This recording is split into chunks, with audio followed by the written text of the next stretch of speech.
மூடி எடுத்து முடிச்சு. नमो ओम विष्णुपदाय कृष्णप्रेष्ठाय भूतले श्रीमती जयपताका स्वामिनिधि नाम्ने नमो आचार्य पादाय निधाय कृपपदायने गौरगदामदाय नगर ग्रामतारिणे नमो ओम विष्णुपदाय कृष्णप्रेष्ठाय भूतले श्रीमती भक्ति वेदांत स्वामिनिधि नाम्ने नमस्ते सारस्वते देवी गौरवाणी प्रचारणे निर्विशेष शून्यवादी पाचात्य देशतारिणे जय श्री कृष्ण चैतन्य प्रभु नित्यानंदा श्री अद्वैत गदाधर शिवाशादि गौर भक्त वृंदा हरे कृष्ण कृष्ण कृष्ण हरे हरे हरे राम राम राम हरे हरे அஹ் ஹரே கிருஷ்ணா. இன்னைக்கு பகவத்கீதை 9வது அத்தியாயம் மிக ரகசியமான அறிவு குஹ்யத்தமம் அப்படின்னு பார்த்தோம். மிக ரகசியம் குஹ்யம் குஹ்யத்தமம் குஹ்யத்தரம் மிக மிக ரகசியம். சோ இங்க மிக ரகசியமான அறிவு என்ன அப்படிங்கறத நம்ம இங்க பாக்குறோம். 2வது ஸ்லோகம் படிக்கணும் இன்னைக்கு. ராஜவித்யா ராஜகுஹ்யம் பவித்ரம் நிதம் தமம் பிரத்யக்ஷாவகமம் தர்மியம் சுஷூகம் கருதும் அவ்யயம். இந்த அறிவு கல்வியின் அரசனும் எல்லா ரகசியங்களிலும் மிக மிக ரகசியமானதும் மிக தூய்மையானதும் ஆகும். தன்னுணர்வின் அனுபவத்தை நேரடியாக அளிப்பதால் இது தர்மத்தின் பக்குவ நிலையாகும். இது அழிவற்றதும் பேரின்பத்துடன் செயலாற்றப்படுவதும் ஆகும். ஒரு வேர்ட்ஸ் எவ்வளவுக்கு ஷார்ப்பா இருக்குன்னு பாருங்க. இந்த அறிவு கல்வியின் அரசன். இப்போ அரசன் அப்படின்னா எல்லாருக்கும் தலைவன், அவர்தான் அரசன். அரசன்னா எல்லா அதிகாரம் அவர்கிட்ட இருக்கும். அவர் மிக உயர்ந்த இடத்துல இருப்பார். அவருக்கு மிக உயர்ந்த மரியாதை வழங்கப்படும். அது போல இது கல்வியின் அரசன், கல்விக்கெல்லாம் அரசன். நீங்க இப்ப பௌதிக கல்வியில எடுத்தீங்கன்னா எது உயர்ந்த படிப்பு அப்படின்னா டாக்டரேட்டு, ஐஏஎஸ், ஐபிஎஸ் இந்த மாதிரி சொல்லுவீங்க. ஆனா ஆன்மீகத்துல கல்வியின் அரசன் எது அப்படின்னா பகவத்கீதை. ஏன்னா எல்லா ரகசியங்களும் இது ரகசியம், ரகசியத்திலும் ரகசியம். ரகசியம் அப்படின்னா மிகவும் பாதுகாக்கப்பட வேண்டியது. சோ இந்த பகவத்கீதையானது நம்ம கண்ணு மாதிரி. கண்ணுக்கு எப்படி இமைகள் இருக்கு பாதுகாப்பதற்காக, அது போல இந்த மிக ரகசியமான அறிவு எப்படி பாதுகாக்கப்படுதுன்னா முதல் 6 அத்தியாயங்கள் கர்ம யோகம், 2வது 6 அத்தியாயங்கள் பக்தி யோகம், சோ 3வது 6 அத்தியாயங்கள் ஞான யோகம். அந்த ஞான யோகத்துக்கும் கர்ம யோகத்துக்கும் இடையில இந்த பக்தி யோகம் என்கின்ற ரகசியம் பாதுகாப்பாக வைக்கப்பட்டிருக்கிறது. இது ரொம்ப தூய்மையானது. பவித்ரம் மிதம் உத்தமம். பவித்ரம் அப்படின்னா ரொம்ப பவித்ரம், தூய்மையானது. இதுல எந்த ஒரு அப்பலுக்கும் கிடையாது. அமல புராணம், எப்படி பாகவதத்தை அமல புராணம் சொல்றோம். நிகம கல்பத்தரோர் கலிதம் பலம் சுகமுகா அமிர்த திரவ சம்யுதம் பிபத பாகவதம் ரசம் ஆலயம் முகூர் ரசிகோ புவி பாவுகாக. அது போல இது ரொம்ப தூய்மையானது. யாரெல்லாம் அதை படிக்கிறாங்களோ கங்கையில போய் தெரியாம குளிச்சா என்ன ஆவீங்க, உங்க உடம்பு சுத்தமாகும். அது போல கங்கை ரொம்ப புனிதமானது. உடம்பு மட்டுமில்ல, உங்க பாவங்களும் நீக்க பெறும். அது போல பகவானுடைய பாதத்திலிருந்து வந்த கங்கைக்கு இவ்வளவு மகிமை அப்படின்னா பகவானுடைய திருவாயிலிருந்து வந்த இந்த பகவத்கீதை நம்மை மிக மிக தூய்மைப்படுத்தும், மிக தூய்மையானது. தன்னுணர்வின் அனுபவத்தை நேரடியாக அளிப்பது, இதுவே தர்மத்தின் பக்குவ நிலையாகும். சோ தர்மம் அப்படின்னா என்ன? தர்மம் தூ சாட்சாத் பகவத் பிரணீதம். பகவான் சொல்றாரு, வேதைச சர்வை ரகம் வேத வித்யோ வேதாந்த கிருத் வேதவி தேவசாகம். நானே வேதங்களை படைத்தேன், வேதங்களால் புரிந்து கொள்ளப்பட வேண்டியவனும் நானே, வேதங்களை தொகுத்தவனும் நானே. இல்லைங்களா? அப்போ இந்த அனுபவத்தை, தன்னுணர்வு அப்படிங்கிற அனுபவத்தை நேரடியாக அளிக்கின்றது. நான் உடல் அல்ல, ஆத்மா அப்படிங்கிறத நம்மளுக்கு மறைமுகமாலாம் சொல்றது கிடையாது. இலை மறைவு காய் மறைவா சொல்லி வேதங்கள் சொல்லுது பாருங்க. வேதங்கள் பகவானை நேரடியாக காட்டாம மறைமுகமா காட்டுது பாரு. அப்படியெல்லாம் கிடையாது, நேரடியா சொல்றாங்க. நீ 2வது அத்தியாயத்துல நீங்க பாத்தீங்கன்னா நான் ஜாயதே மிரிய தேவா கதா சின்னாயம் புத்வா பவிதா வனபூயக அப்படின்ற ஸ்லோகங்கள், ஆத்மாவை பற்றிய ஸ்லோகங்கள். நீ உடல் அல்ல ஆத்மா, அதுக்காக நீ கவலைப்படாத. தேகினோ அஸ்மின் யதா தேஹே கௌமாரம் யவனம் ஜரா ததா தேயாந்திர பிராப்தி தீரஸ்திரமுக்கியதி அப்படின்னு நிறைய ஸ்லோகங்களை. அப்போ இந்த உடலை உடலை எப்படி பழைய துணி இருக்கு இல்லையா, அதை மாத்துற மாதிரி இந்த உடம்ப நீங்க மாத்திட்டே இருக்கீங்க. பழைய துணி கிழிஞ்சிருச்சுன்னா என்ன என்ன பண்ணுவோம்? அதை நம்ம திருப்பி புது துணி போட்டு மாத்துவோம். நத்வே வாகம் ஜாது நாசம் நத்வே மேமே ஜனாதிபாக ந சைவன பவிஷ்யாமி சர்வே பயம் அதகப்புறம். நானும் நீயோ இல்லாமல் இருந்த காலம் இல்லை, இல்லாமல் இருக்க போவதும் இல்லை அப்படின்னு ஆத்மாவை பத்தி சொல்றார். ஆத்மா எப்பவுமே இருக்கும், அதனால நீ ஒன்னும் கவலைப்படாத அர்ஜுனா அப்படின்னு சொல்றார். அப்புறம் நயனம் சிந்தந்தி அஸ்திராணி நயனம் தகதி பாவக. ஆத்மாவை எந்த ஆயுதத்தாலும் துண்டிக்க முடியாது, நெருப்பால் எரிக்க முடியாது, காற்றால் உலர்த்த முடியாதுன்னு சொல்றாரு. சரி, இப்படி ஆத்மாவை பற்றி நிறைய ஸ்லோகங்கள் சொல்றார். சோ தன்னுணர்வு, அது நான் உடல்ல ஆத்மா என்ன நாம் உணர்வது. உடலை பற்றிய சிந்தனையில எப்போ ஈடுபடாம ஆத்ம சிந்தனையில ஈடுபடணும். அதுக்குத்தான் இத்தனை சொல்றார். நீ உடல் அல்ல ஆத்மா, உடல் அல்ல ஆத்மா, உடல் அல்ல ஆத்மான்னு. சோ அந்த அனுபவத்தை நம்மளுக்கு நேரடியாக அளிக்கிறது. பிரத்யக்ஷ. பிரத்யக்ஷ அப்படின்னா காண்பது, நம்ம கண்ணாலேயே அதை பார்க்க முடியும். எப்படி மரணம் என்பது நிகழ்ந்து கொண்டே இருக்கிறது. தினம் பாத்தீங்கன்னா சுடுகாட்டுல பணத்தை எரிச்சுட்டே இருக்கிறாங்க. சோ நம்மளுக்கு பேர் கிடையாது, நாம் சேர்த்து வச்ச சொத்து கிடையாது. நம்ம இறந்த உடனே நம்மளுக்கு பேரை எடுத்துட்டு இந்த பணத்தை எடுங்கன்றாங்க இல்லைங்களா? நேரடி அனுபவம், அதெல்லாம் பிரத்யக்ஷ. இது அனுமானம் கிடையாது, நேரடியாக காணக்கூடியது. தர்மியம் அப்படின்னா தர்மம், அறக்கொள்கை. அது மட்டுமல்ல, இது எப்படி நாம படிச்சுட்டு இருக்கிறோம்? சுசூகம் கர்த்தும் அவ்வியம். இது ரொம்ப இன்பத்துடன் செயலாற்றக்கூடியது. இது ரொம்ப கஷ்டப்பட்டெல்லாம் ஹரே கிருஷ்ண மந்திரம் சொல்ல வேண்டிய அவசியமே இல்லை. ஹரே கிருஷ்ண மந்திரம் சொல்றவங்களுக்கெல்லாம் இன்பம் அப்படியே முதல்ல கஷ்டப்பட்டு சொல்லியிருந்தால் கூட போக போக என்ன ஆகுது, நம்மளுடைய அழுக்குகள் எல்லாம் போகும்போது அது இன்பமாயிருது. சொல்லும் போது நம்மளுக்கு இன்னும் அதிகமா சொல்லணுங்கிற ஒரு ருச்சி கிடைக்குது இல்லைங்களா? அப்ப பேரின்பம் கிடைக்குது பகவானை பத்தி பேசும்போது. கரும்பு தின்ன கூலி வேணுமா என்ன? நாம் எல்லாரும் பகவானை பத்தி பேசுறது கரும்பு திங்கிற மாதிரி. எத்தனை பேருக்கு இந்த அனுபவம் இருக்கு? ஆரம்பத்துல ஒன்னும் எனக்கு அவ்வளவு தெரியல, ஆனா போக போக இது இல்லாம இருக்க முடியல என்னால. பாகவதம் பேசாமையோ, பகவத்கீதை பேசாமையோ, பக்தர்களோட சங்கத்துல சேராமையோ, பகவானுக்கு தொண்டு செய்யாமையோ என்னால இருக்க முடியல. மத்த வேலைகள்லாம் நான் விட்டுட்டேன். எவ்வளவோ செஞ்சுட்டு இருந்தேன் வேண்டாத வேலைகள். மத்தவங்கள பத்தி பேசுறது, வேற ஏதாவது பேசுறது, பிரஜல்பா. நிறைய பிரஜல்பா பேசியிருக்கிறோம், அரசியல் பேசியிருக்கிறோம், நடிகர்களை பத்தி பேசியிருக்கிறோம், அவங்க பக்கத்து வீட்டுக்காரங்கள, இவங்க சொந்தங்க பந்தங்க எதையோ பேசி வம்பள மாட்டிருக்கோம். ஆனா அதெல்லாம் எனக்கு டேஸ்ட் இல்ல. பகவானை பத்தி பேசுறதுதான் டேஸ்ட் இருக்குது.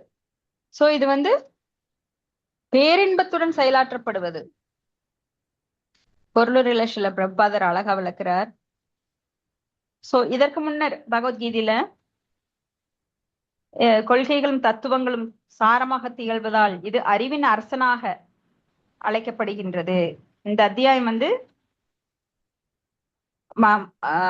இப்ப இதுவரைக்கும் படிச்ச கொள்கைகளுக்கும் தத்துவங்களுக்கும் சாரமாக இருப்பதால், சாரம் அப்படின்னு அடிப்படை, அதனால இது அறிவின் அரசன். இந்தியால 7 முக்கியமான தத்துவவாதிகள் இருக்காங்க. கௌதமர், கணாதர், கபிலர், யக்ஞவல்கியர், சாண்டில்யர், வைஸ்வானரர், அப்புறம் வியாசதேவர். அப்ப இவங்கெல்லாம் வேற வேற தத்துவங்களை சொல்றாங்க. இந்த 9ஆம் அத்தியாயத்தை அறிவின் அரசன் என பகவான் இங்கே சொல்றார். இதுவே ரகசியங்களில் உத்தமமானது. ஏன்னா இது திவ்யமான அறிவு என்பது உடலுக்கும் ஆத்மாவுக்கும் உள்ள வேறுபாட்டை புரிந்து கொள்வதை உள்ளடக்கியது. ஏன்னா உடல் வேற ஆத்மா வேற அப்படிங்கிறது நாமெல்லாம் டீட்டெயிலா சயின்டிபிக்கா படிக்கிறோம். ஏன்னா உடல் இல்லாம இந்த ஆத்மா இருக்கிறதுனால தான் தலையிலிருந்து பாதம் வரைக்கும் அந்த உணர்வானது நம்மளுக்கு தெரியுது. சோ அந்த ஆத்மா போயிடுச்சு அப்படின்னா இந்த உடல் இயங்காது. அப்புறம் பெணம்னு சொல்லுவாங்க. உங்களுக்கு அடிச்சாலோ இல்ல எரிச்சாலோ ஒண்ணுமே தெரியாது உடம்புல. சோ இந்த ரகசிய அறிவு பக்தி தொண்டினை எட்டும்போது அது அறிவின் அரசனாக கருதப்படுகிறது. இது வந்து ரகசியமான அறிவு. அப்ப இத வந்து பக்தி தொண்டின் மூலமா வெளிப்படும் போது அது அறிவின் அரசன். பொதுவா இது வந்து பாடங்கள் பள்ளிக்கூடங்கள்ல கற்பிக்கப்படுவது கிடையாது. அவர்கள் வெளிப்புற அறிவை மட்டுமே பெறுகின்றனர். பௌதிக கல்வி மட்டும்தான் சொல்லிக் கொடுக்கப்படுது. மத்தபடி யாருக்கும் இந்த ரகசியமான அறிவு சொல்லிக் கொடுக்கப்படுறது இல்ல. வேத அறிவு இது. சோ கல்வி என்பதை பொறுத்தவரை பொதுவாக அரசியல், சமூகவியம், பௌத்திகம், ரசாயனம், கணிதம், வானவியல், பொறியியல் என பல துறைகளை மக்கள் ஆழ்ந்துள்ளனர். உலகெங்கும் பற்பல கல்வித்துறைகள், மிகப்பெரிய பல்கலைக்கழகங்கள் உள்ளன. ஆனால் துரதிருஷ்டவசமாக ஆத்ம விஞ்ஞானத்தை கற்றுக் கொடுப்பதற்கு கல்வி நிறுவனமோ பல்கலைக்கழகமோ கிடையாது. எல்லாம் வித்யாலயான்னு வச்சுக்கிறாங்க. ஆனா உண்மையான வித்யா எதுனா ஆன்மீக அறிவு தான் உண்மையான வித்யா. பௌதிகமான அறிவு அவித்யா. அவித்யா அப்படின்னா வித்யாக்கு ஆப்போசிட். அறிவு கிடையாது அதெல்லாமே. ஆனா என்ன எல்லாரும் சொல்லிக்கிறாங்க, ஓ என் பையன் ரொம்ப புத்திசாலி, ஃபர்ஸ்ட் மார்க் வாங்கியிருக்கான். யாரோ எழுதி கொடுத்தத அப்படியே கொண்டு வந்து ஒப்பிச்சு அப்படியே வாமிட் பண்ணினா 100 மார்க் கிடைச்சதுன்னா உடனே புத்திசாலி. ஆனா அந்த பையனுக்கு எப்படி யாருகிட்ட பேசணும், எப்படி உட்காரணும், எப்படி நடக்கணும், யார் நமக்கு எல்லாருக்கும் தலைவர், யார் இந்த உலகை உண்டாக்கினாங்க, ஒரு அறிவும் கிடையாது.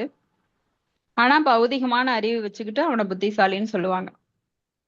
ஆனா உண்மையான புத்திசாலி யாரு அப்படின்னா ஆத்ம அனுபவத்தை உணர்ந்தவர்கள், ஆத்மாவை பற்றிய, அதாவது பிரம்ம ஜிக்ஞாசா, பிரம்மத்தை பற்றிய ஆய்ந்தறிவில் ஈடுபட்டு ஞானத்தை அடைந்தவர்களே உண்மையான புத்திசாலி. சோ இந்த வைசேசிக தத்துவம் கணாதர் உண்டாக்கினாரு. தர்க்க சாஸ்திரத்தை கௌதமர் உண்டாக்கினாரு. அஷ்டாங்க யோகத்தை பதஞ்சலி முனிவர் உண்டாக்கினாரு. சாங்கிய தத்துவத்தை கபிலர் உண்டாக்கினாரு. கர்ம மீமாம்ச தத்துவத்தை ஜெய்மினி உண்டாக்கினார். அப்புறம் வேதாந்த தர்ஷனங்கிறத வியாசதேவர் மூலமா நாம பாக்குறோம். சோ இன்னொரு ஆசிரியர் வந்து அஷ்டவக்ரர். இந்த மாதிரி ஆஹ் ஆறு பேர்கிட்ட தன்னுடைய சீடர்கிட்ட வியாசதேவர் கொடுக்கிறார். இப்ப வியாசதேவர் சீடர்கள் வந்து அவங்கவுங்களுக்கு தகுந்த மாதிரி அவங்கவுங்க புத்திக்கு ஏற்ப அவங்க வந்து தொதுக்குறான். பொதுவான ஒண்ணு கிடையாது அது. பகவானால் ஏற்றப்பட்டது கிடையாது. அவங்கவுங்களுக்கு தகுந்த மாதிரி அந்த வேதங்களை வேற வேற விதமா சொல்றாங்க. ஒருத்தர் வந்து தர்க்க சாஸ்திரத்துல பகவானை அடையலாங்கிறாரு, இன்னொருத்தர் அஷ்டாங்க யோகத்தின் மூலமா அடையலாங்கிறாரு, மீமாம்சா தத்துவம், இப்படி பல தத்துவங்களை சொல்றாங்க. ஆனா இந்த ஆத்மாவை பற்றிய ஞானத்தை எந்த கல்லூரிகளிலும் கொண்டு வரல. அது வந்து வித்யாலயான்னு வச்சுக்கிட்டாலும் கண்டிப்பா அது வித்யாலயா கிடையாது. சோ ஆத்மா இல்லாவிடில் உடலுக்கு எவ்வித மதிப்பும் கிடையாது. ஆனால் முக்கியத்துவம் வாய்ந்த ஆத்மாவினை கவனிக்காமல் மக்கள் தங்கள் உடல் சார்ந்த வாழ்க்கை தேவைகளை பெரிதும் வலியுறுத்தி அதுபடி ஓடிட்டு இருக்கிறாங்க. அப்ப 2வது அத்தியாயத்துல நம்ம ஆத்மாவோட முக்கியத்துவத்தை பார்க்கிறோம். அதன் ஆரம்பத்திலேயே உடல் அழியக்கூடியதென்றும் ஆத்மா அழிவற்றதென்றும் பகவான் சொல்றார். அந்த வந்த இமே அந்த வந்த இமே தேகா நித்ய யோக்தா சரீரன அப்படின்னு. ஆத்மா உடலிலிருந்து வேறுபட்டது. அது மாற்றமடையாத அழிக்கவியலாத நித்தியமான இயற்கையை உடையது. இதுதான் ஞானத்தின் ரகசிய பகுதி. சோ ரகசியம் என்ன? ஆத்மா அழிக்கவியலாதது. அது வந்து நித்தியமான இயற்கை உடையது. நித்தியம்னா எப்போ முதலையும் இருக்கு. நயனம் சிந்தந்தி அஸ்திராணி நைதம் தகதி பாவக, அதை எரிக்கவே முடியாது, இல்ல உலர்த்த முடியாது. அப்புறம் எக்காலத்திலும் நானோ நீயோ இருந்த காலம் இல்லாமல் இல்லை அப்படிங்கிறார் இல்லையா? சோ எந்த காலத்திலும் நேத்தும் இருந்தோம், இன்னைக்கும் இருக்கிறோம், நாளைக்கும் இருப்போம். எங்கேயும் போய் அது சூனியமா ஆயிராது. இருப்பினும் ஆத்மாவின் செயல்களை பற்றிய எந்த ஒரு விவரமும் ஆஹ் நம்மளுக்கு இங்க பௌதிகத்துல கொடுக்கப்படல. அப்ப உடல் அழியும் போது அல்லது உடலில் இருந்து முக்தி அடையும் போது ஆத்மா செயல்கள் ஏதுமின்றி அருவமாகி விடுகிறது என மக்கள் நினைக்கிறாங்க. ஆனா உண்மை கிடையாது. உடலில் எப்போதும் செயல்பட்டு கொண்டுள்ள ஆத்மா முக்தி பெற்ற பின் எவ்வாறு செயலின்றி இருக்க முடியும்? ஏன்னா செயல் இல்லாம ஆத்மானால் இருக்க முடியாது. ஆத்மாவோட தன்மை என்ன? செயல் புரிவது, எப்பவுமே செயல் புரிந்து கொண்டிருப்பது. இப்ப ஆத்மா எப்போதும் செயல்படக்கூடியது, அது நித்தியமானது என்பதால் அதன் செயல்படும் தன்மையும் நித்தியமானதே. ஆன்மீக உலகில் ஆத்மாவினால் செய்யப்படும் செயல்கள் ஆன்மீக ஞானத்தின் மிக ரகசிய பகுதி. எனவே ஆத்மாவின் அத்தகு செயல்கள் எல்லா ஞானத்திலும் மிக ரகசியமானதாக அறிவின் அரசனாக இங்கே குறிப்பிடப்படுகிறது. சோ ஆத்மா ஆன்மீக ஞானத்தின் மிக ரகசிய பகுதி. சோ ஆத்மா எப்படிப்பட்டதுன்னு ஒருத்தர் கண்டிப்பா தெரிஞ்சுக்கணும். ஆத்மா செயலின்றி இருக்காது.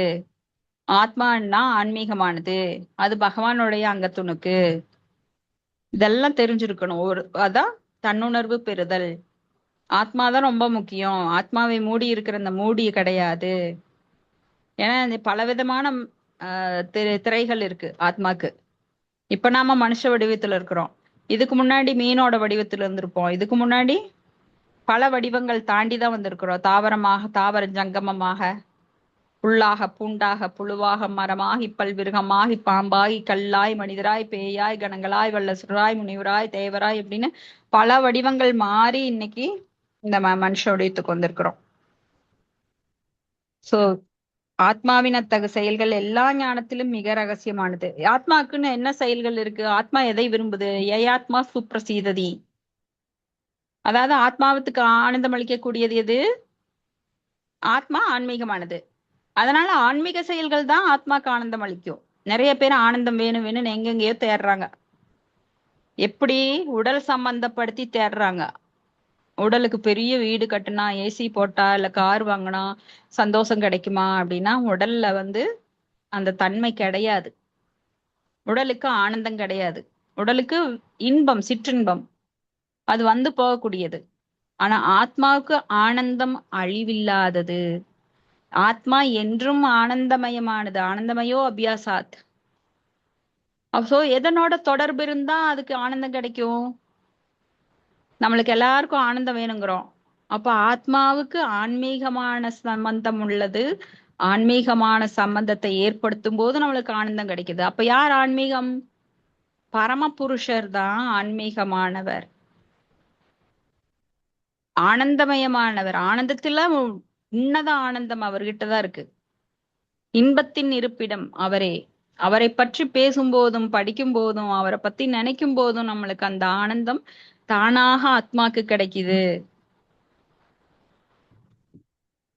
சோ ஏ ஆத்மா சுப்ரசீததி. அந்த ஆத்மாவுக்கு ஆனந்தம் கிடைக்குது. அதன் மூலமா ஆனந்தம் கிடைக்கும் போது அப்புறம் வெளியில எல்லாமே ஆனந்தம் தான். வெளியில ஆனந்தம் தேடினா உள்ள கிடைக்காது. ஆனா உள்ள ஆனந்தத்தை தேடும்போது உள்ளேயும் கிடைக்கும், வெளியிலயும் கிடைக்கும். அதுதான் ரகசியம். அதை எப்படின்னு நீங்க தான் பிராக்டிஸ் பண்ணி பார்க்கணும். சொல்லதான் முடியும். இப்போ குலோப்ஜான் நல்லா இருக்குதுன்னு சொன்னா நீங்க சாப்பிட்டாதானே தெரியும்.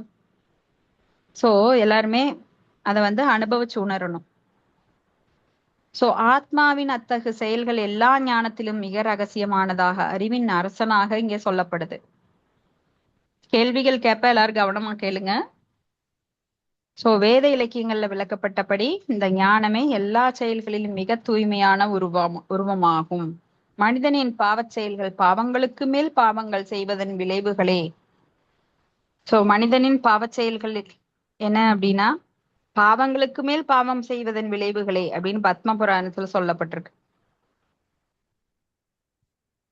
சோ ஞானம் இல்லாததுனாலதான் மனிதன் பாவச் செயல்களை செய்யறான். ஞானம் இருந்ததுன்னா கண்டிப்பா பாவ செயல் செய்ய மாட்டான். பாவ செயல்னா என்ன? விகர்மா. வேதங்களில் சொல்லப்படாத செயல்கள் எல்லாமே விகர்மா. அதான் பாவச் செயல்கள். அப்ப பலநோக்கு செயல்களில் ஈடுபட்டவர்கள் பாவச் செயல்களில் பல்வேறு நிலைகளாலும் ரூபங்களாலும் பந்தப்பட்டுள்ளனர். குறிப்பா உதாரணமா இங்க ஒரு குறிப்பிட்ட மரத்தின் விதையை விதைத்தால் அந்த மரம் உடனே வளர்வதில்லை. அதற்கு சிறிது காலம் ஆகிறது. முதல்ல அது துளிர்விடும், அப்புறம் செடியாகும், அப்புறம் மரமாகும், அப்புறம் பூக்களையும் காய்களையும் பழங்களையும் கொடுக்கும். அப்போது அந்த மரத்தின் விதையை விதைத்தவர்கள் அதன் பூக்களையும் பழங்களையும் அனுபவிக்கிறாங்க. அது போல பாவச் செயலை செய்யும் போது அது விதை போன்று வளர்வதற்கு கொஞ்ச நாள் ஆகுது. அதில் பல பல நிலைகள் இருக்கு. இப்ப மனிதன் பாவச் செயல்களை ஏற்கனவே நிறுத்தி இருக்கலாம். இப்ப பக்தி தொண்டுக்கு வந்தாச்சு. இப்ப பாவம் பண்றதுக்கு நம்மளுக்கு சான்ஸே கிடையாது. ஏன்னா நாம யார பத்தியும் பேசுறது கிடையாது. பகவானை பத்தி பேசுறோம். எப்பவுமே பக்தி தொண்டுல ஈடுபடுறோம். ஆனா முந்தைய பாவச் செயல்களின் பழங்கள், விளைவுகள் இன்னும் அனுபவிக்கப்பட வேண்டியவை. பிராரப்த கர்மா அது. சோ சில பாவங்கள் இன்னும் விதை வடிவிலே இருக்கிற இது அப்ராவர்த்த. மற்றவை வளர்ந்து பழங்களாக கொடுக்கின்றன. அப்பழங்களை நாம் துன்பங்களாகவும் வழியாகவும் அனுபவிக்கிறோம். ரொம்ப எளிமையான எடுத்துக்காட்டு. சோ நாம விதைச்ச உடனே நாம அதை அனுபவிக்கிறது கிடையாது இல்லைங்களா? அது கொஞ்ச நாள் ஆகும்.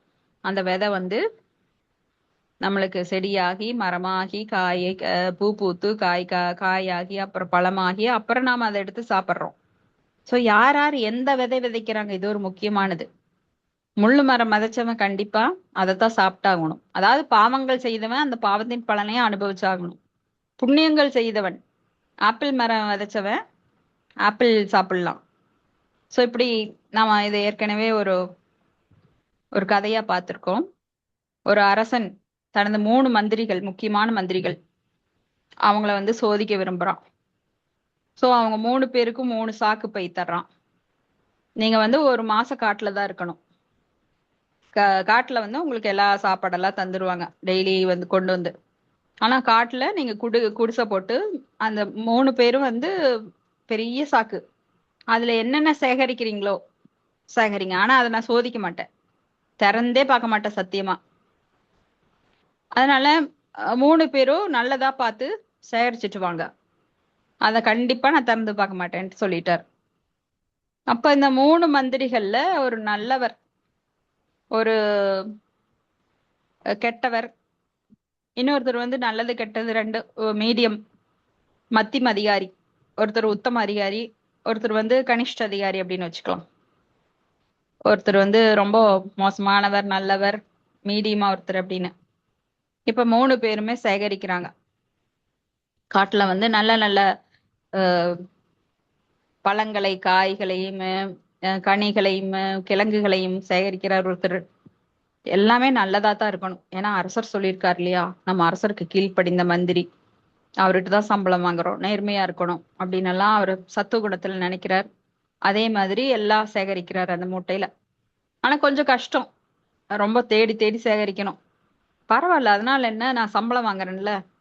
ரெண்டாவது அவர் நினைக்கிறார், கொஞ்ச நாள் எடுத்தாரு, நல்ல கிழங்கு இந்த மாதிரி கனிகள் எல்லாம் எடுத்தாரு. அப்புறம் போர் அடிச்சிருச்சு, இவரே பார்க்க போறது இல்ல, இது எதுக்கு போய் நாம இத்தனை கஷ்டப்பட்டு பொறுக்கிட்டு இருக்கிறோம், வேற வேலை இல்லை இவருக்கு அப்படின்னு மனசுல நினைச்சிட்டு பாதி பொறுக்குனார். பாதி எடுத்து குப்பை கூளமா எல்லாம் போட்டு மூட்டை கட்டி வச்சுட்டு அவர் பாட்டுக்கு ஜாலியா உக்காந்துட்டார். 3ஆவதா இருக்கிற மந்திரி ரொம்பவே மோசம், தமோ குணத்துல. ஏன்னா அவர் அப்படித்தான் பண்ணிட்டு இருந்தார், நிறைய லஞ்சம் வாங்குறது, சரியா வேலை செய்யாம கவர்மெண்ட்டுக்கு, அந்த மாதிரி இருந்தவர். அவருடைய அந்த குணம், அவருக்குள்ள அந்த உணர்வு இருக்கு பாருங்க, அதை மாத்த முடியாது. திடீர்னு காட்டுக்குள்ள வந்தார், அதே வேலையைத்தான் பண்ணாரு. இவரே பார்க்க போறது இல்ல, சும்மா எதுக்கு இது எது லூசுத்தனமா இந்த மாதிரி வேலை வாங்கிட்டு இருக்காரு அப்படின்னு நினைச்சுக்கிட்டு சாக்குல சுள்ளி கல்லு மண்ணு என்னென்ன வேண்டாத குப்பை இருக்கோ அத்தனையும் எடுத்து ஒரே நாள்ல தம் பண்ணிட்டு ஒரு மாசமா அப்படியே வர்ற சாப்பாட்டெல்லாம் வாங்கி நல்லா சாப்பிட்டுட்டு ஹாயா அரண்மனை சாப்பாட்டை வாங்கிட்டு நல்லா படுத்து தூங்கி எந்திரிச்சார். சோ இப்படி 3 பேரும் 3 நிலையில திரும்பி போறாங்க. சாக்கு அவங்க பேரை எழுதி 3 பேரை ஜெயில போடுங்க, ஒரு மாசம் இவங்கள வெளியில விடக்கூடாது. ஆனா அவங்க 3 பேர்கிட்ட அந்த 3 சாக்கையும் கொடுங்கன்ட்டார். சோ 3 பேரும் அந்த 3 சாக்கு மட்டும்தான் இருக்கு, வேற யாரும் உள்ள போக கூடாது, ஒரு மாசத்துக்கு யாருமே உள்ள போக கூடாது. அவங்களுக்கு ஒரு ஒரு பானை தண்ணி மட்டும் கொடுத்துட்டாங்க. சோ இப்போ என்ன பண்றாங்க, 3 பேரும் அந்த சாக்குல இருக்கிறத மட்டும்தான் சாப்பிட்டாகணும், வேற வழியே கிடையாது. சோ இந்த நல்ல அமைச்சர் இருக்காரு பாருங்க, அவர் சேகரித்த அந்த கனி பழங்கள் இதையெல்லாம் எடுத்து எடுத்து ஒரு மாசத்துக்கு கொஞ்சம் கொஞ்சமா சாப்பிட்டு அந்த தண்ணியை குடிச்சுக்கிறார். ரெண்டாவதா இருக்கிறவர் பாதி நாள் நல்லா இருந்தாரு. ஏன்னா பாதி நாளுக்கு ஃபுட்டு கிடைச்சது. ஏன்னா பாதி குப்பை போட்டு வச்சிருக்காரே. பாதி நாள் பட்னியா கிடந்தார். அவர் இருக்கிற தண்ணியும் தீந்துருச்சு. அவரால் ஒன்றும் பண்ண முடியல. கொஞ்சம் கொஞ்சமா மயங்கி மயங்கி விழுந்து அப்படியே இறந்துட்டார். முதல்ல இருக்கிறவர் சுத்தமாவே அந்த தண்ணி மட்டும்தான் ஒரு வாரத்துக்கு குடிக்க முடிஞ்சது. ஒரு வாரத்துக்கு மேல அவரால் தாகம் பொறுக்க முடியல, பசி பொறுக்க முடியல. அவர் ஒண்ணுமே இல்லாம, ஏன்னா இதெல்லாம் ஃபுல்லா சாக்கு ஃபுல்லா குப்பை. அவரு நேர்மையா இல்ல. அதனால அவர்னால ஒரு 5 நாள் கூட முடியல.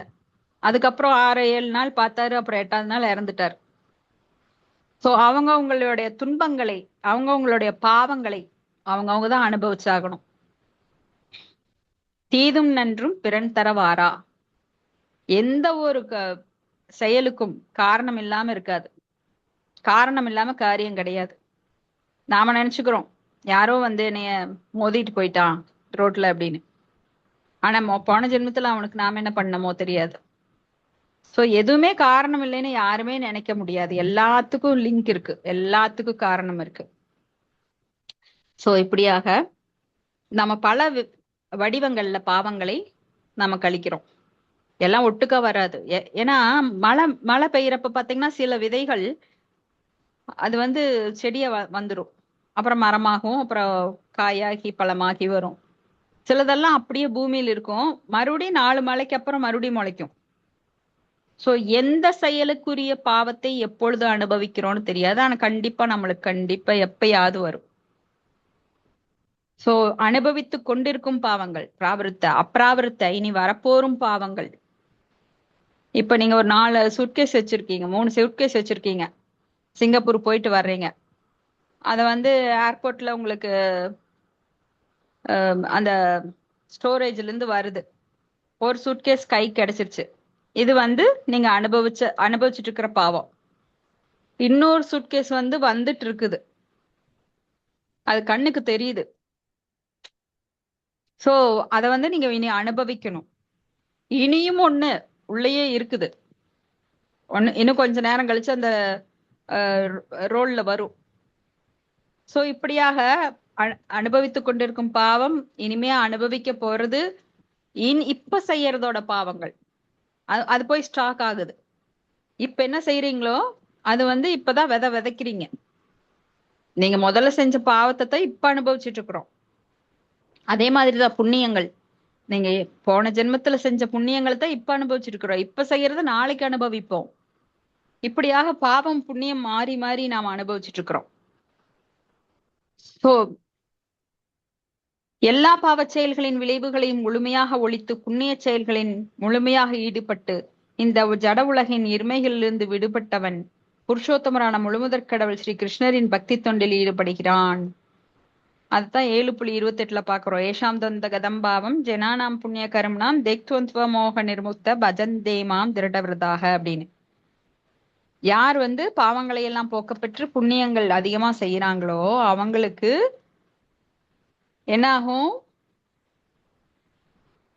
இந்த ஜட உலக இருமைகளிலிருந்து விடுபட்டு புருஷோத்தமரான முழுமுதற் கடவுள் ஸ்ரீ கிருஷ்ணரின் பக்தி தொண்டு கிடைக்கும். சோ பரமபுருஷனின் பக்தி தொண்டில் உண்மையாக ஈடுபட்டுள்ளவர்கள் ஏற்கனவே எல்லா விளைவுகளிலிருந்தும் விடுதலை பெற்றவர்கள். அப்பிரார்த்த பலம் பாபம் கூடம் பீஜம் பலோன்முகம் கிரமேணைவ பிரிலீயேத விஷ்ணு பக்தி ரதாத்மனாம். பரமபுருஷ பகவானின் பக்தி தொண்டில் ஈடுபட்டவர்களுக்கு பழுத்தவை, காத்திருப்பவை, விதையாக உள்ளவை என எல்லா பாவ விளைவுகளும் படிப்படியாக அழிந்து விடுகின்றன. யார் பக்தி தொண்ட கையில எடுத்தாங்களோ அவங்களுக்கு வந்து அந்த விதை கூட இருக்காதாமா, கருகி போகுமா. பழுத்தவை, காத்திருப்பவை. இப்ப பழுத்தவை எல்லாம் அப்ராவர்த்த, அதாவது இப்ப நாம அனுபவிச்சுட்டு இருக்கிறோம். காத்திருக்குது, இன்னும் நிறைய காத்திருக்குது. விதைய இருக்குது நிறைய பாவ விளைவுகள். எல்லாமே அழிஞ்சு போயிரும். எப்படி ஒரு பஞ்சு மூட்டை மலையா மலையா இருக்கு, ஒரே ஒரு தீக்குச்சி போதும் அதை அழிக்கிறதுக்கு, அதெல்லாம் அழிஞ்சிரும். அப்போ விதையா இருக்கிறது, பழுத்தவை, காத்திருப்பவைன்னு எல்லா பாவ விளைவுகளும் பக்தி தொண்டுல அழிஞ்சு போயிடுது. பக்தி தொண்டின் தூய்மைப்படுத்தும் சக்தி மிகவும் வலிமை வாய்ந்தது. சாதாரணமா நினைச்சுக்க கூடாது. நாம என்னமோ ஹரே கிருஷ்ண மந்திரம் சொல்றோம்.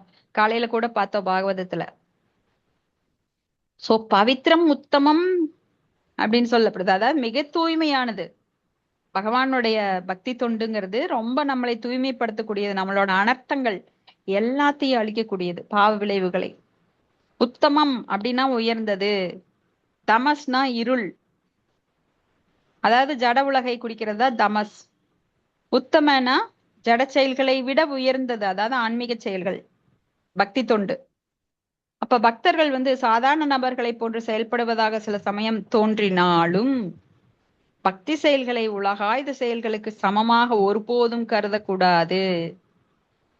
இவங்க எல்லாம் சும்மா மந்திரம் சொல்றாங்க, இவங்க எல்லாம் எப்ப பாரு பகவத்கீதை படிக்கிறாங்க, இவங்க எல்லாம் எப்ப பாரு பாகவதம் படிக்கிறாங்க. பாக்கறதுக்கு சாதாரணமா தெரியுது. ஏன்னா இதனோட ஆன்மீக வலிமை மத்தவங்களுக்கு தெரியவே தெரியாது. ஏன்னா அவங்க எல்லாம் சாதாரணமான ஆள்கள். ஆனா யாரு பக்தி தொண்டை எடுத்துட்டாங்களோ அவங்க ரொம்ப பெரிய இடத்துக்கு போயிடுறாங்க. அது சூட்சுமமா பார்க்கணும், ஸ்தூலமா பார்க்க முடியாது, இந்த ஜடக்கண்களால பார்க்க முடியாது. பக்தி தொண்டை எடுத்தவங்க எவ்வளவு பெரிய அதிர்ஷ்டசாலிகள், எவ்வளவு பெரிய உயரத்துக்கு போயிட்டாங்க லிஃப்ட்ல. இது சாதாரண மனிதர்களுக்கு தெரியவே தெரியாது. அவங்க எல்லாம் பொறாமப்படுவாங்க, எப்ப பாரு உங்களுக்கு இதே வேலை. ஏன்னா அவங்களால செய்ய முடியல. ஏன்னா அவங்களுக்கு பிராப்தம் இல்ல, சுக்கிருதி இல்ல. அவங்களால மந்திரம் சொல்ல முடியல, பகவத்கீதை கிளாஸ் கேட்க முடியல, பாகவதம் கேட்க முடியல. அதுக்காக பொறாமப்படுவாங்க. ஏன்னா அவங்களுக்கு இன்னும் பாவ விளைவுகள் அதிகமாக இருக்கின்றது. சத்துவகுணத்துல இருந்து வந்துட்டா அவங்களுக்கு அந்த பிராப்தம் கிடைக்கும். ஆனா தமோ குணத்திலும் ரஜோ குணத்திலையும் பக்தர்களை புரிஞ்சுக்கவோ பக்தி தொண்டை புரிஞ்சுக்கவோ அவங்களால முடியவே முடியாது.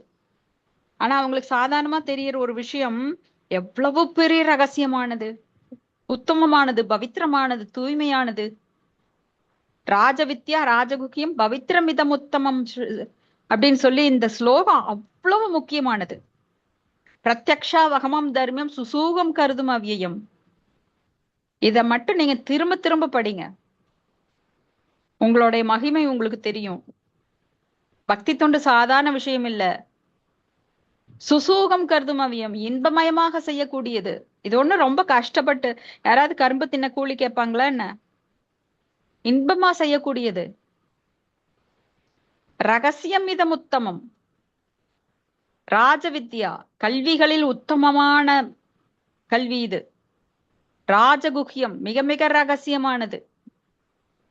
ராஜகுஹ்யம் பவித்ரம் தூய்மையானது, உத்தமமானது. உத்தமம் அதுக்கு மேல சொல்லே கிடையாது.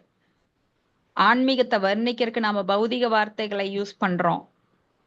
ஆனா இந்த எப்படிப்பட்டது அப்படிங்கிறது, இதை சொல்ல வார்த்தைகளே இங்க கிடையாது, பௌதிக உலகத்துல கிடையாது. ஏன்னா இது ஆன்மீகம்.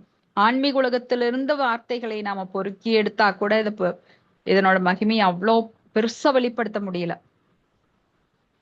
சோ பக்தியின் செயல்களை உலகதாய செயல்களுக்கு சமமாக கருதக்கூடாது. பக்தி தொண்டில் அனுபவம் உள்ளவன செயல்கள் பௌதிகமானவை அல்ல என்பதை அறிவான். அவையும் ஜட இயற்கையின் குணங்களினால் களங்கமடையாத ஆன்மீக செயல்கள். சோ இது சத்துவ ரஜோ தமோ குணத்திற்கு அப்பாற்பட்டு உன்னதமான சுத்த சத்துவ குணத்துல நிஷ்காம கர்மா, உன்னதமான சத்துவ குணத்துல இருக்கக்கூடியதுதான் இந்த ஆன்மீக செயல்கள். அப்ப பலன்களை நேரடியாக உணரும் அளவுக்கு பக்தி தொண்டின் செயல்கள் ரொம்ப பக்குவமானது. நேரடியா நம்ம பார்க்கலாம். இப்ப நாம எத்தனை நாள் மந்திரம் சொல்ல ஆரம்பிச்சோம், அப்பல இருந்து நம்ம மாற்றத்தை நம்ம நம்மள புடம் போட்டு பார்க்கலாம். அதாவது நமக்கு சுய மதிப்பீடு போட்டு பார்க்கலாம். இப்ப நைட்டு படுத்துட்டு நான் முதல்ல எப்படி இருந்தேன், இப்ப எப்படி இருக்கேன், முதல்ல எத்தனை நோய் இருந்தது, நான் முதல்ல எத்தனை அடாவடி செயல்கள் செஞ்சேன், உடனே கோபம் வரும், உடனே பேசிடுவேன். அதாவது சொல்ல திருப்பி வாங்க முடியாது. கோபத்துல நாம எத்தனையோ பேசலாம், ஆனா அப்புறம் வருத்தப்படுவோம். ஆனா கோபத்தை அடக்க முடியாது. ஆனா இப்ப பக்திக்குள்ள வந்தோம்னா கோபமெல்லாம் எங்க காணாம போச்சு. அதுக்கெல்லாம் நேரம் கிடையாதுங்க. மத்த விஷயங்களை பேசுறதுக்கு நேரம் கிடையாது. ஏன்னா பேச்சின் மூலமாக மற்ற பாவங்களை நாம வாங்கிக்கிறோம். யார பத்தி பேசுறோமோ அவங்களுக்கு உரிய பாவ செயல்கள் நம்மளுக்கு ஒரு பங்கு கண்டிப்பா கிடைக்கும். அதுக்கும் நேரம் கிடையாது நம்மளுக்கு. சோ உணர்வுகளை தூண்டக்கூடிய திரைப்படங்கள் இல்ல நாடகங்கள் இல்ல எத்தனையோ யூடியூப் காட்சிகள் இதெல்லாம் நம்மளுக்கு பார்க்கறதுக்கு நேரம் கிடையாது. நம்ம பக்தியில பகவானை பற்றி பேசுறதுக்கு நம்மளுக்கு அவ்வளவு ஒரு நேரமின்மை நம்மளுக்கு இருக்கு. ஏன்னா பக்தர்களுக்கு நேரம் மிக மிக இன்றியமையாதது. அவங்களுக்கு மரணமெல்லாம் பத்தி கவலையே கிடையாது. ஆனா இருக்கிற நேரத்தெல்லாம் பகவானை பற்றி பேசுவதிலும் பாடுவதிலும் நினைப்பதிலும் சததம் கீர்த்தயந்தோ மாம் எதந்த சத்துடவிரதாக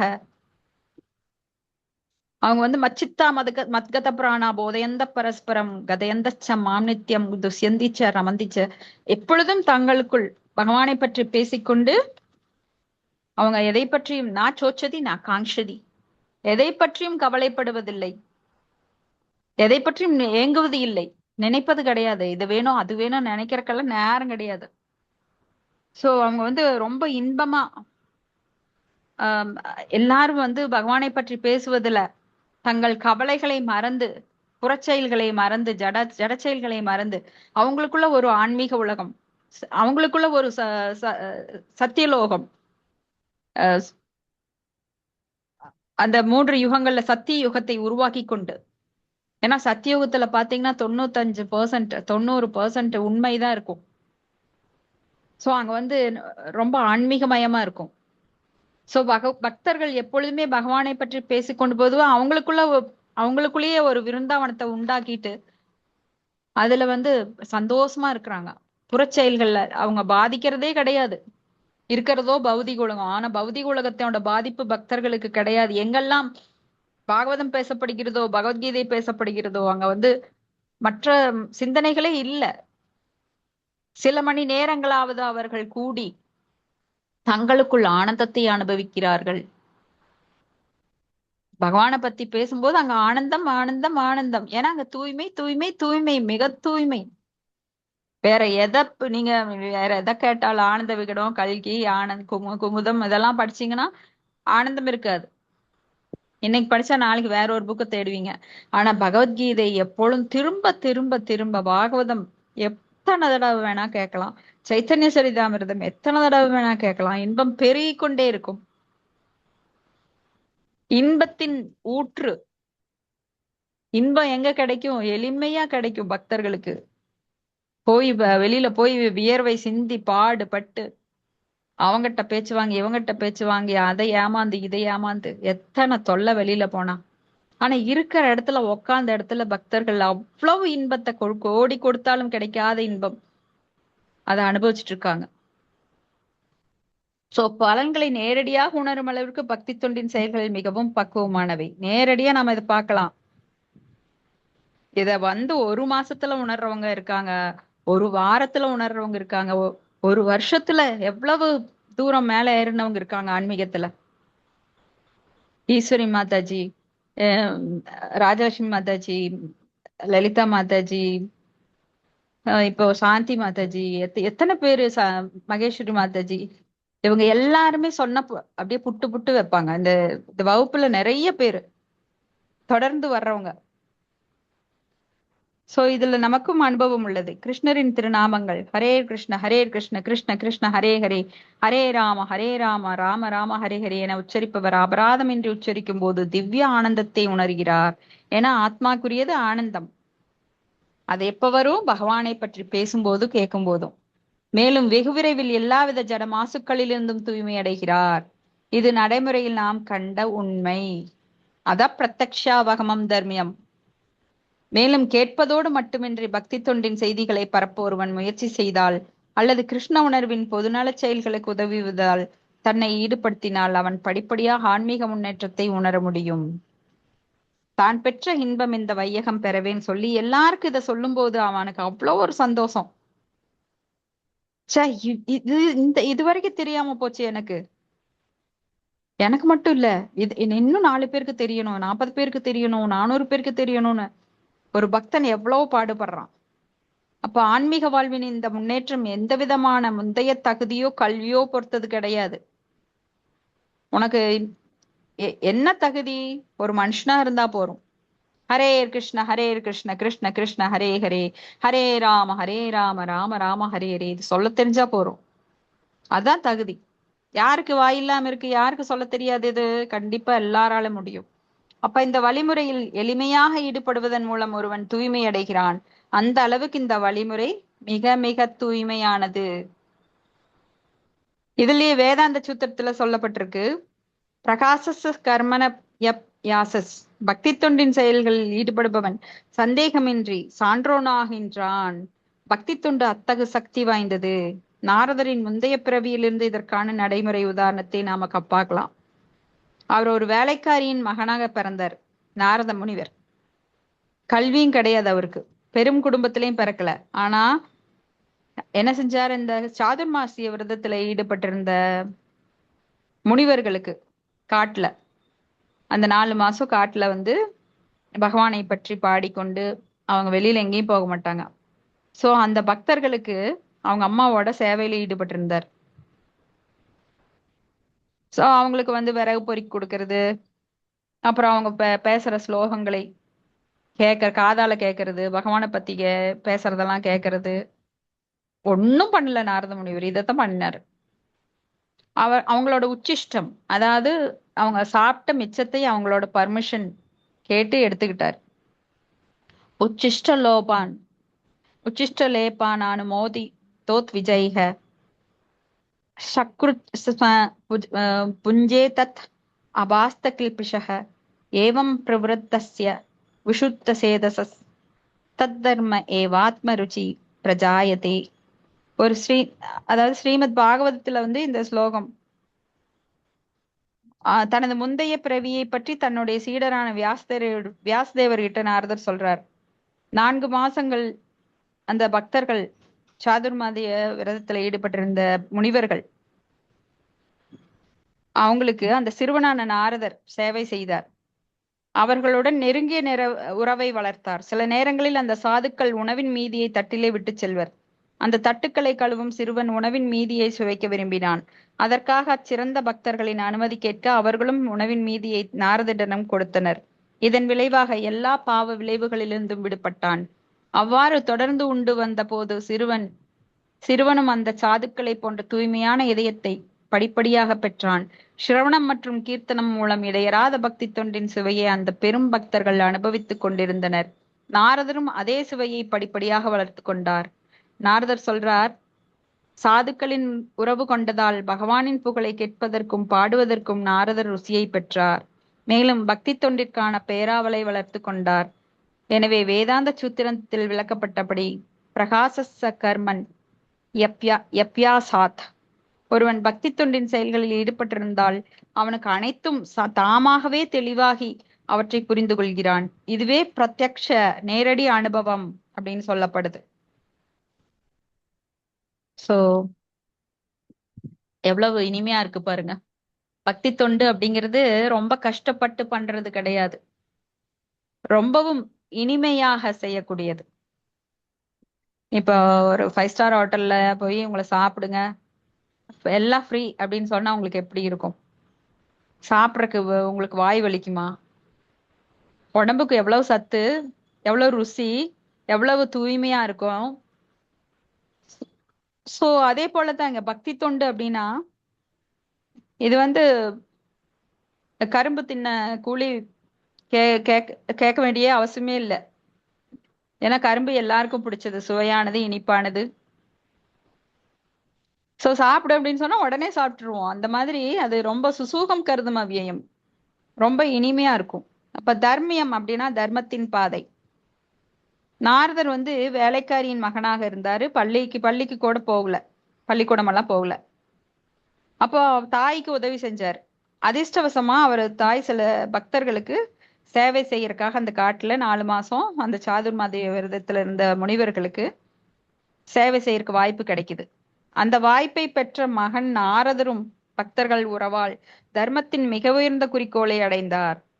இப்ப தர்மம் அப்படின்னா என்ன? சவை பும்சோ பரோ தர்மோ யதோ பக்திர் யதோக்ஷஜே அகைதுகிய பிரத்திகேதாய ஆத்ம சுப்ரசீததி அப்படின்னு.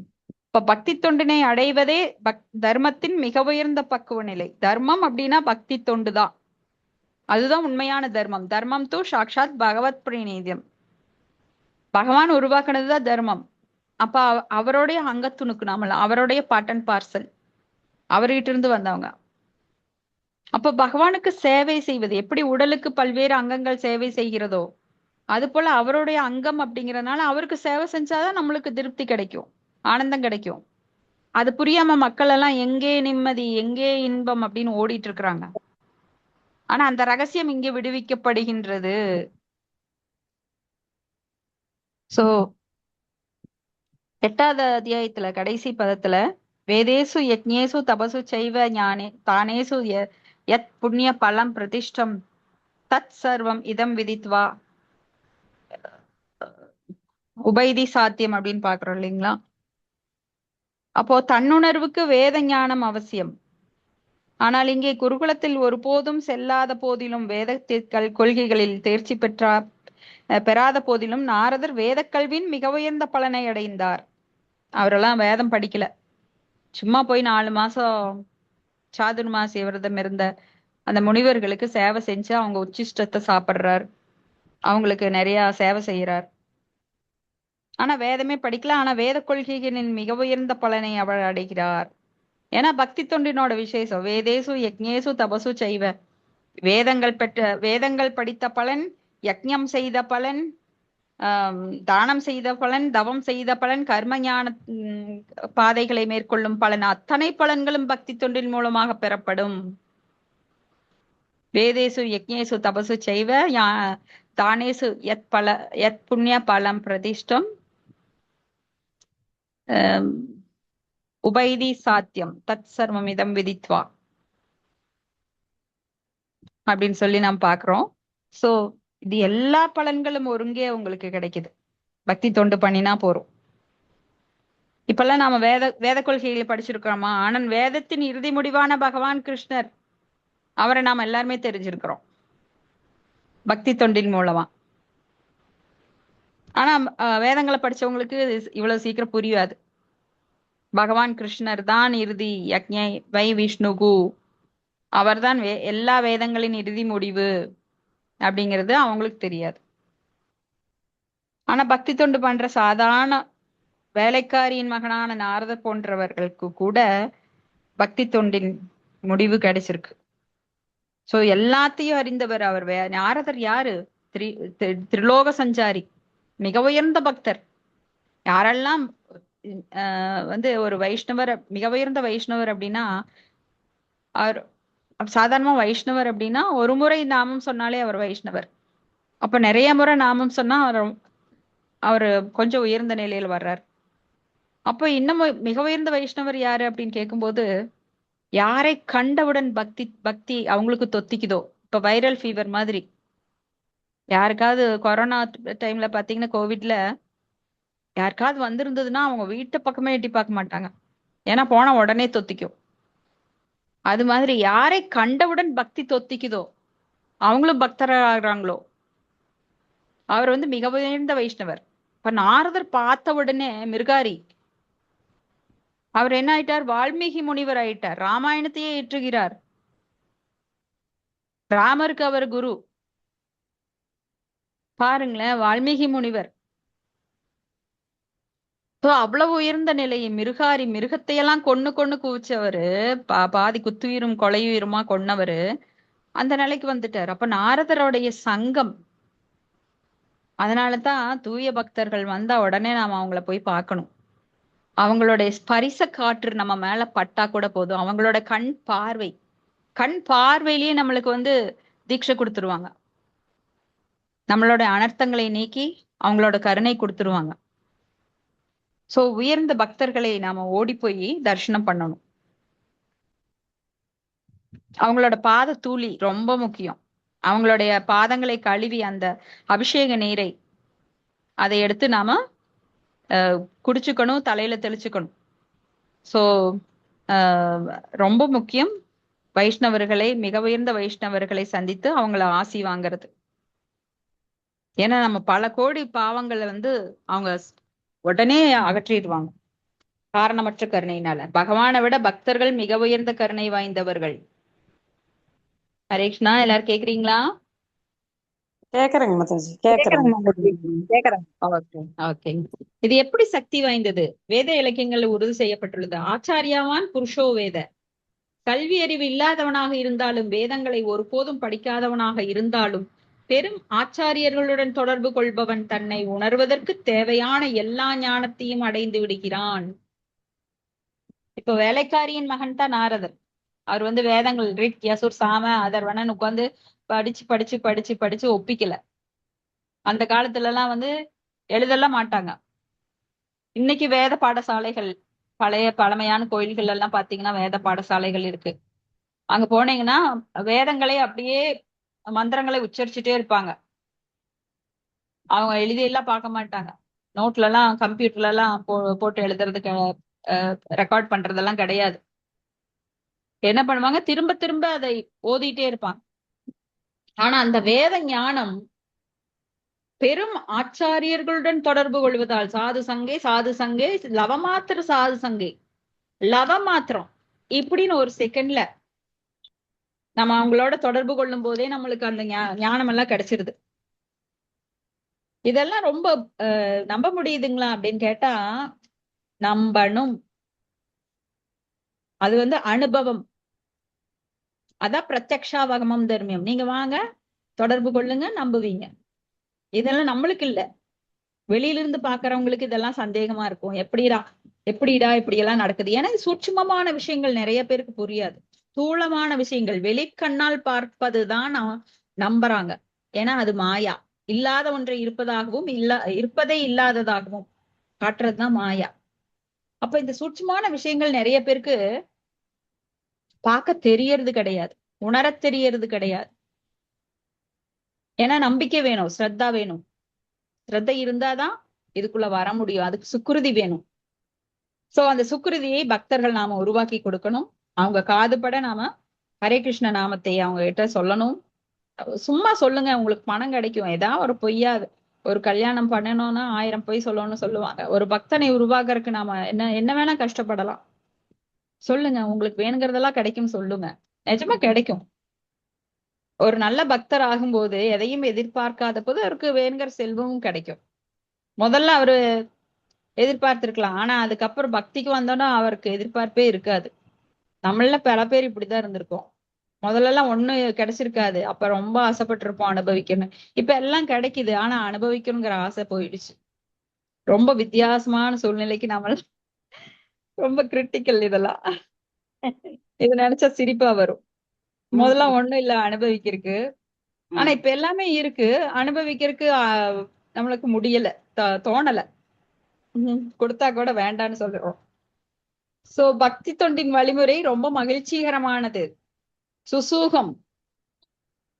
ஏன்னா பக்தி தொண்டு ஸ்ரவணம், கீர்த்தனம், விஷ்ணு என்பதை உள்ளடக்கியதால் பகவானின் பெருமைகளை பற்றி, கீர்த்தனங்களையும் திவ்ய ஞானத்தை பற்றி அங்கீகரிக்கப்பட்ட ஆச்சாரியர்களால் வழங்கப்பட்ட தத்துவ சொற்பொழிவுகளையும் ஒருவன் எளிமையாக கேட்கலாம். அமர்ந்த நிலையிலேயே அவன் கற்றுக்கொள்ளலாம். பின்னர் பகவானுக்கு படைக்கப்பட்ட அருமையான அறுசுவை உணவுகளை உண்ணலாம். அப்புறம் பக்தி தொண்டு ஒவ்வொரு நிலையிலும் இன்பமயமானது. மிகவும் வறுமையான நிலையிலும் பக்தி தொண்டினை செயலாற்ற முடியும். பகவான் சொல்றார், பத்திரம் புஷ்பம் பலம் தோயும் யோமை பக்தியா பிரயச்சதி தத்தகம் பக்தி பக்ருதம் அஷ்னாமி பிரதாத்மனக. அதாவது எதை படைத்தாலும் நான் ஏத்துக்கிறேன். ஒரு சின்ன பூவோ இல்ல பழமோ அல்லது நீரோ, எதுனாலும் சரி, எனக்கு அன்புடன் சமர்ப்பியுங்கள். அன்பு, அதாவது பொருளை பார்க்கல அவர், குவான்டிட்டி பார்க்கல, குவாலிட்டி பாக்குறாரு. நீங்க எது கொடுத்தாலும் அதுல எவ்வளவு அன்பு இருக்குன்னு எடுத்துக்கிறாரு. அதுக்குள்ள இருக்கிற அன்பை அவர் மட்டும்தான் உறிஞ்சிக்க முடியும். இப்ப நாமெல்லாம் ஒரு பொருளை கொடுத்தா நம்ம கண்ணால பார்க்க முடியுமா அன்பு அதுல எவ்வளவு இருக்குன்னு? சிலர்கிட்ட உணர முடியும் எவ்வளவு அன்போட ஒரு பொருள் கொடுக்குறாங்க. எளிமையான பொருளா இருக்கும், ஆனா ரொம்ப அன்பா கொடுப்பாங்க, பெருசாலாம் இல்ல. அது போல பகவான் அதை உணர முடியும். நாம போய் கடனேன்னு தொப்புன்னு வச்சுட்டு காலையில போய் ஒரு பாத்திரத்துல தண்ணி, ஒரு செம்புல பஞ்ச பாத்திரம் சொல்லுவாங்க, இல்ல வெளியில இருக்கும் சிலர்கிட்ட, கொண்டு போய் டொக்கனை வச்சுக்கிட்டு, கொண்டு போய் டொக்கணும் இன்னொன்னு பழமோ எதையாவது வச்சுக்கிட்டு, இல்ல நாம செஞ்ச நைவேத்தியங்கள் அதை கொண்டு போய் கடனேன்னு வச்சுட்டு டப்புன்னு தூக்கிட்டு சாப்பிட்டுறது.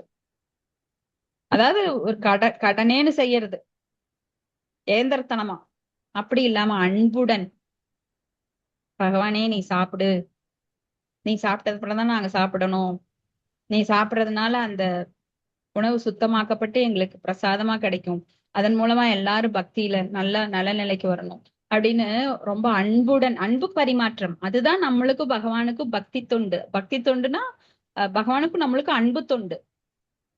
எவ்வளவு தூரம் அன்பை பரிமாறிக்கிறோம், அது சின்ன பொருளா இருந்தாலும் பரவாயில்ல. அதாவது தண்ணீர் அப்படின்னு சொல்றாங்க இல்லையா, தண்ணீர் அப்படின்னா பகவானை பிரிஞ்சு ஏங்குன அந்த கண்ணீர்ல கூட தண்ணீர் தான். நீங்க கொண்டு போய் ஒரு பாத்திரத்தை வச்சு கங்கை செய் யமுனை செய் காவேரி நர்மதை சிந்து கோதாவரி துங்கபத்ரை அப்படி எல்லாம் சொல்லி எல்லா நதிகளையும் ஆவகானம் பண்ணி அதை வைக்கிறதும் இன்னும் ஒரு விதம்.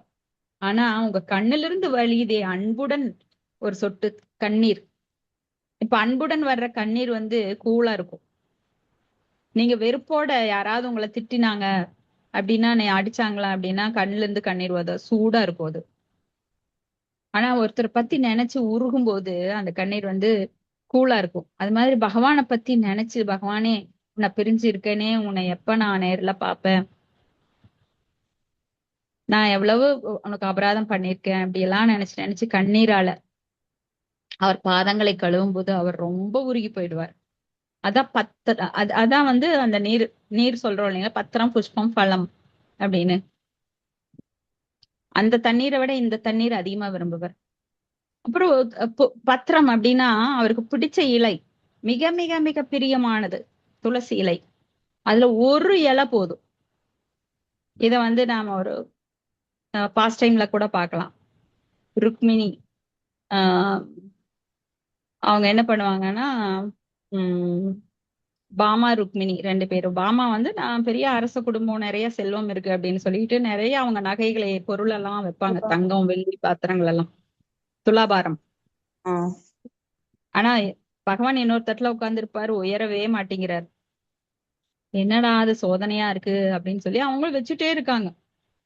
இதே ருக்மிணி பார்த்தாங்க. அவங்க என்ன பண்ணாங்கன்னா ஒரு துளசி இலையை எடுத்துட்டு வந்து அந்த நகைக்கு மேல வச்சாங்க, ஒரே ஒரு இலை. உடனே ஜிவ்வுன்னு மேல ஏறிட்டார் கிருஷ்ணா, தட்டுல இருந்து மேல உயர்ந்துட்டார். சோ ஒரு துளசி இலை போதும் அவரை மயக்கருக்கு.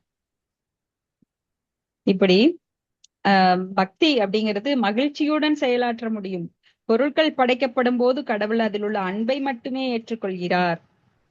இப்ப பக்தி தொண்டு நித்தியமானது. மாயவாத தத்துவவாதிகள்லாம் ஆனா வேறு விதமா சொல்லுவாங்க. முக்தி பெறும் வரை பக்தி தொண்டை தொடரலாம் அப்படின்னு. இறுதியில் முக்தி அடையும் போது நாமும் கடவுளாகி ஒன்றாகி விடுவோம். இந்த கடவுளாகி விடுறதுல போட்டி பாருங்க. அவங்களுக்கு இங்க வந்துமே அவங்களுக்கு இன்னும் தீர மாட்டேங்குது. மேல இருந்து நாம் கடவுள் கூட போட்டி போட்டுதான் கீழே இறங்கி பனிஷ்மெண்டா இந்த துக்காலயம் அசாஸ்வதம் அனித்தியம் அப்படிங்கிற லோகத்துக்கு, ஜெயிலுக்கு வந்து உட்கார்ந்துருக்கிறோம். ஆனா இங்கேயும் தொடர்ந்து அந்த எண்ணம், அது மாயையோட கடைசி வலை. சோ இத்தகைய தற்காலிக சந்தர்ப்பவாத பக்தி தொண்டினை தூய பக்தி தொண்டாக ஏற்றுக்கொள்ள முடியாது.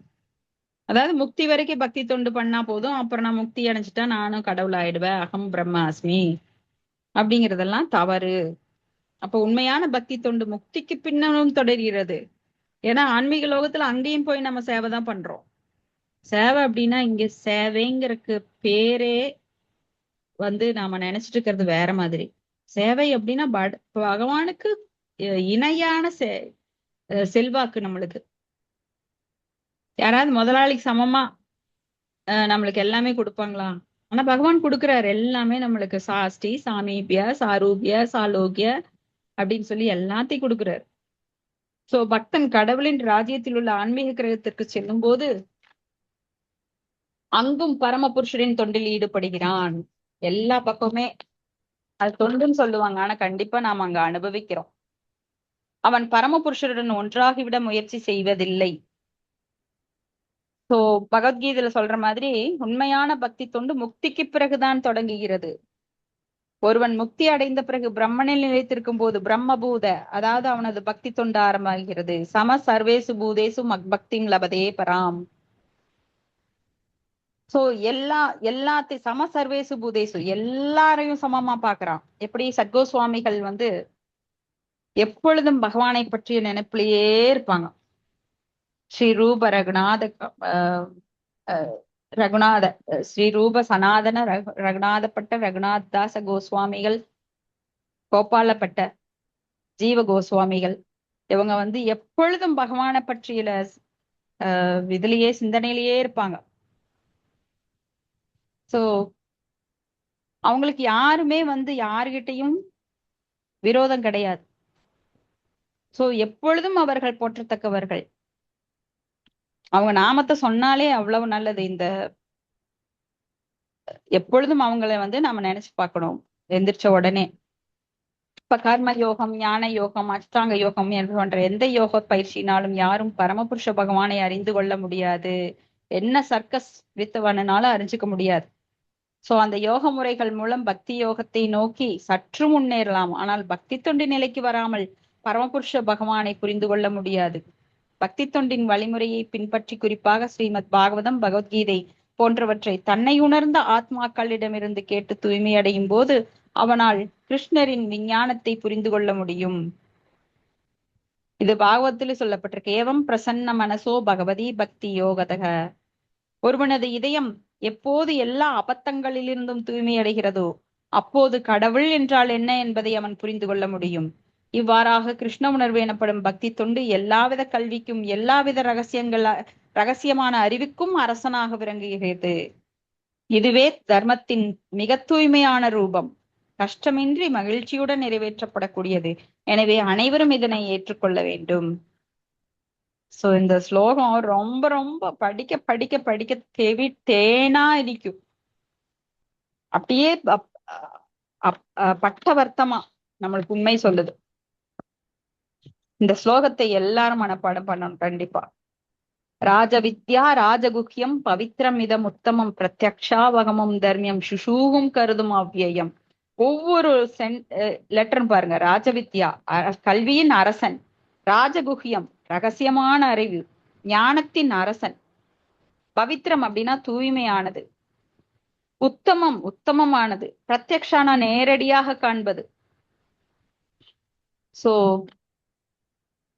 அவகமம் அப்படின்னா புரிந்து கொள்ளக்கூடியது, தர்மியம் அப்படின்னா தர்மம் அப்படின்னா என்ன, அறக்கொள்கை, சுசூகம் இன்பமயமானது, கர்த்தும் செயலாற்றுவது, இன்பமயமா செயலாற்றுவதுதான் பக்தி தொண்டு, அவ்வியம் அப்படின்னா அழிவற்றது. இது அழிக்கிறதுக்கு யாராலையும் முடியாது, எத்தனை அணுகுண்டு போட்டாலும் முடியாது இதை அழிக்கிறதுக்கு. ஏன்னா இது நேரடியானது. பகவான் பரமபுருஷ பகவான் அவர் என்றுமே அழிவில்லாதவர், நித்தியமானவர், நித்தியோ நித்தியானாம் சேதனானாம் யோகோ பகுனாம் யோ விததாதி காமான் அப்படின்னு. ஹரே கிருஷ்ணா. இன்னைக்கு இந்த ஒரு ஸ்லோகம் திருப்திகரமா எடுத்தோங்கிற